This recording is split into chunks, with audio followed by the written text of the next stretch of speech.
말씀을 해주실 주지스님께 일배를 올리겠습니다.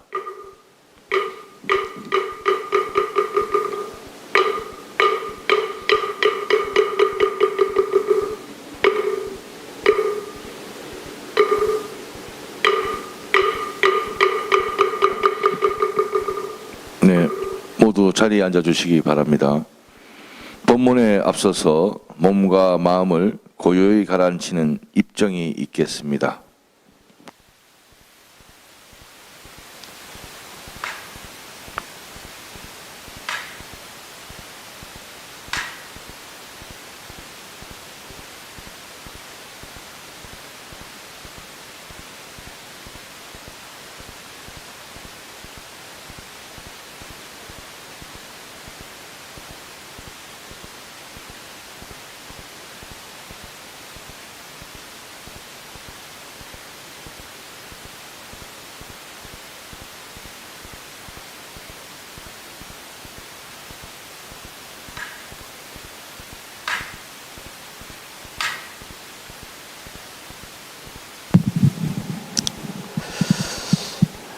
이제 겨울이 완연히 다가왔습니다.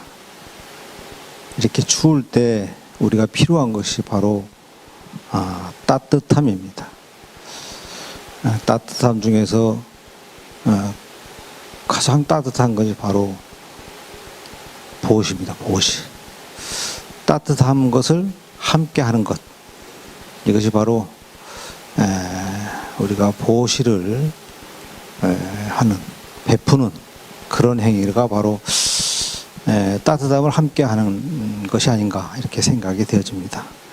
그래서 보시를 하면 어떻게 해야 될 것인가 라고 하는 것을, 어떤 마음으로 보시를 해야 되는 것인가 라고 하는 것을 한번 금강경 말씀에 비유해서 말씀드리고자 합니다. 금강경 말씀에 심주어법 이행보시 여인 이맘 정문소견, 신부주법 이행보시 여인 유목 일광명조 견종중색이라. 마음이 법에 머물러 보시를 행하면 마치 어떤 사람이 어두운 데 들어가서 아무것도 보지 못하는 것 같다. 마음이 법에 머물지 않고 보시를 행하면 마치 어떤 사람이 눈도 있고 햇빛도 있고 밝게 비쳐서 가지가지 사물들을 볼 수 있는 것 같다. 우리가 살아가면서 일상생활에서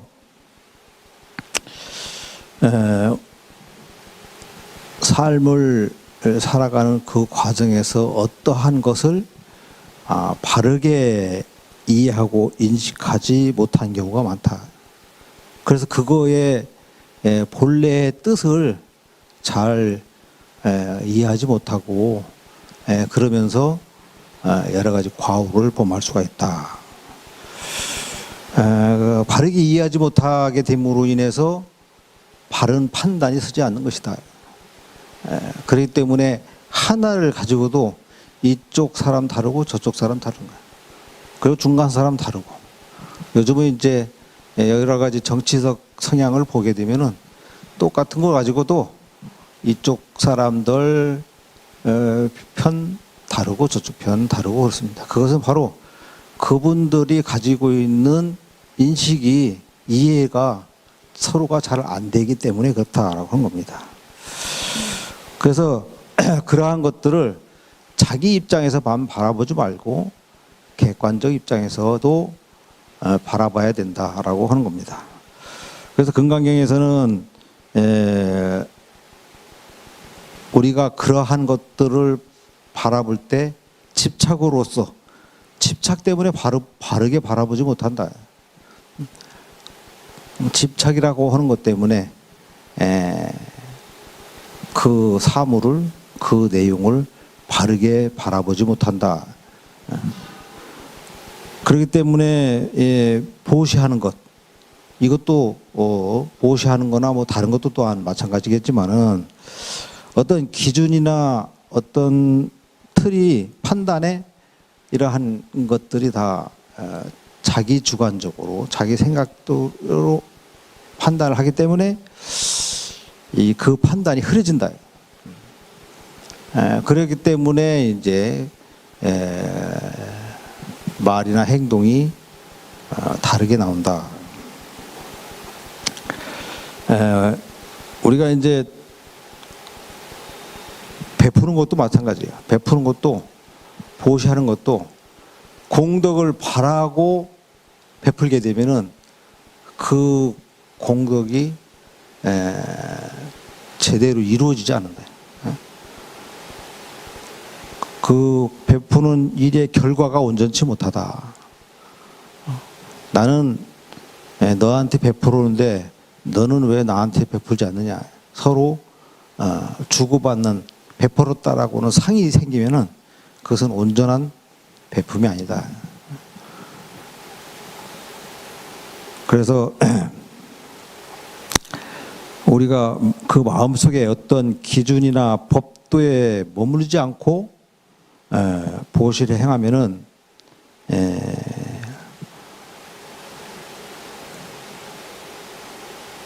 모든 상황이 앞뒤 전인 상황이 환하게 들어온다.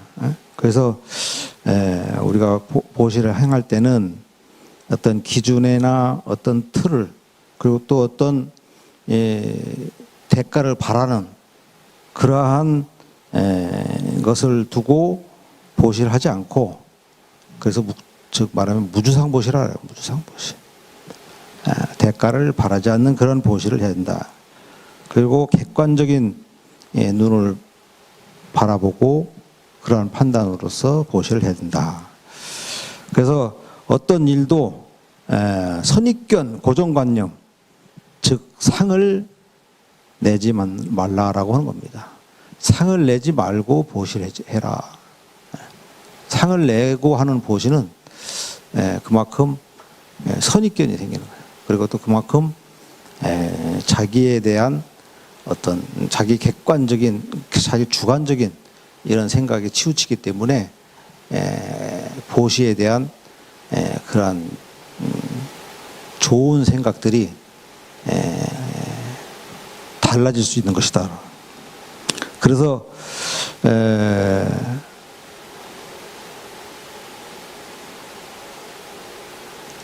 여기 내용 보면 어두운 데 들어가서 아무것도 보이지 않는 것 같다.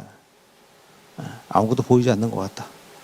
거기서 상에 머물러서 보시를 행하면은 내가 보시를 행했지만은 어두운 데 들어가서 아무것도 보이지 않아서 그곳에 보물이 있는지 뭐가 있는지 판단이 안 된다.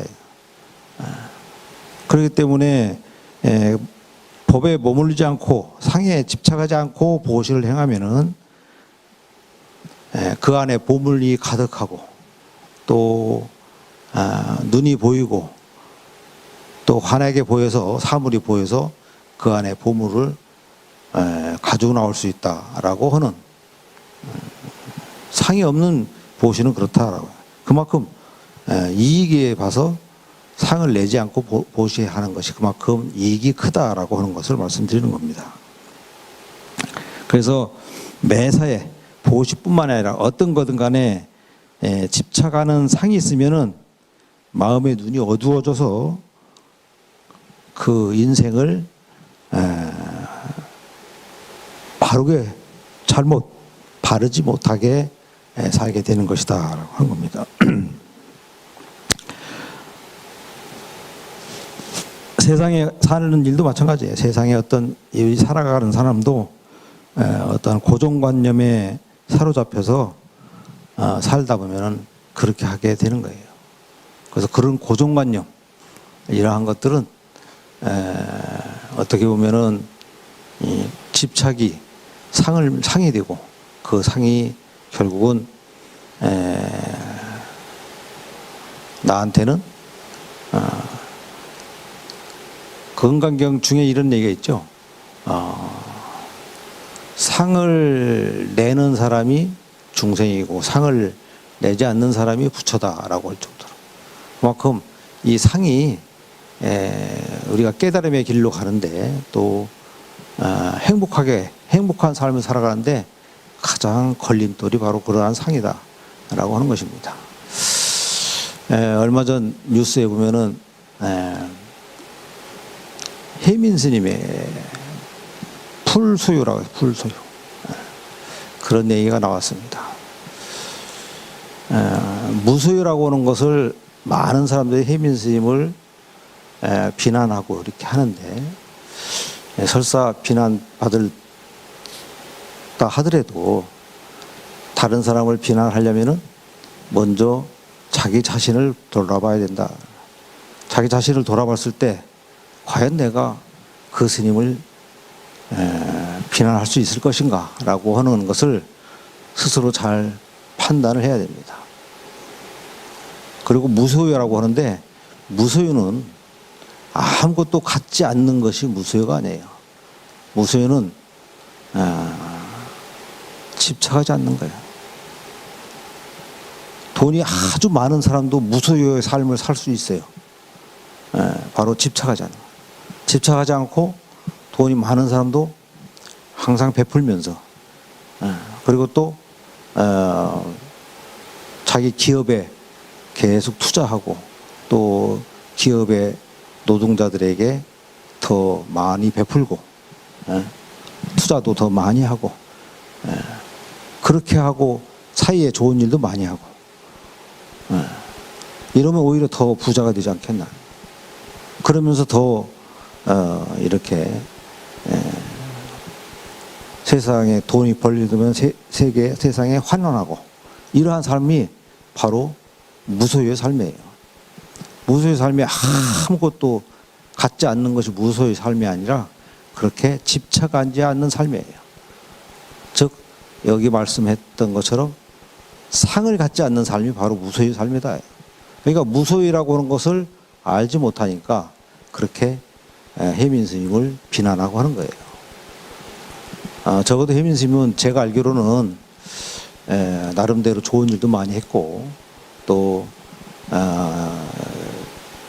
생각도 그렇게 크게 집착해서 사는 것 같지가 않은데, 과연 그 사람을 얼마만큼 비난할 수 있을까. 사실은 저도 그 스님을 잘은 모르지만은 비난받을 그런 짓을 했다고 볼 수 없는데, 요즘 그렇게 많이 비난을 하니까 이제 그렇게 한번 할 때마다 그러한 비난이 자기한테는 굉장히 큰 마음의 상처로 남게 되는 것이다. 누구나 그렇게 그런 식으로 비난하게 되면은 비난 당하지 않을 사람이 과연 누가 있겠나라고 하는 생각이 들 정도로 저는 개인적으로 혜민 스님에 대한 아주 훌륭한 일을 많이 하신 분인데, 그렇게 비난받게 돼서 안타까운 마음이 듭니다. 이 스님 나름대로는 책을 팔고 강연비를 받아서 좋은 일을 많이 했다고 봅니다. 그 중에서 가장 기본적인 우리가 살아가야 하는 숙소, 또 이렇게 살아가는 그런 여러 가지 삶, 이런 것이 가장 그러한 삶까지도 없으면 안 되잖아요. 그러니까 그런 삶은 너무 그거에 대해서 집착하고 살고 있는 사람이라고 볼 수가 없습니다. 하여튼 그런 분들이 이렇게 불교계에 좋은 일도 많이 하는데 이렇게 돼서 사실 많이 안타깝다고 생각됩니다. 하여튼 보시라고 하는 것은 상을 갖지 않는 것, 상을 갖지 않고 베푸는 것, 내가 베풀었다라고 하는 그 마음이 한 점도 없어야 된다. 그리고 또 거기에 대한 대가를 절대 바라면 안 된다. 상을 바라지 않는 그러한 베품, 그것이야말로 이렇게 추운 겨울에 이 주위의 사람들을 따뜻하게 하고, 또 주변을 따뜻하게 하고, 결국 나 자신까지도 따뜻해지는 그러한 아주 훌륭한 일이 아닌가 생각을 합니다. 이제 코로나 바이러스로 인해서 참 전체적으로 다 어려운 시기입니다. 이런 어려운 시기에 그러한 따뜻한 마음으로 보시를 베푸는 것, 이것이 바로 우리 불자들의 삶이 아닌가 이렇게 생각을 합니다. 감사합니다.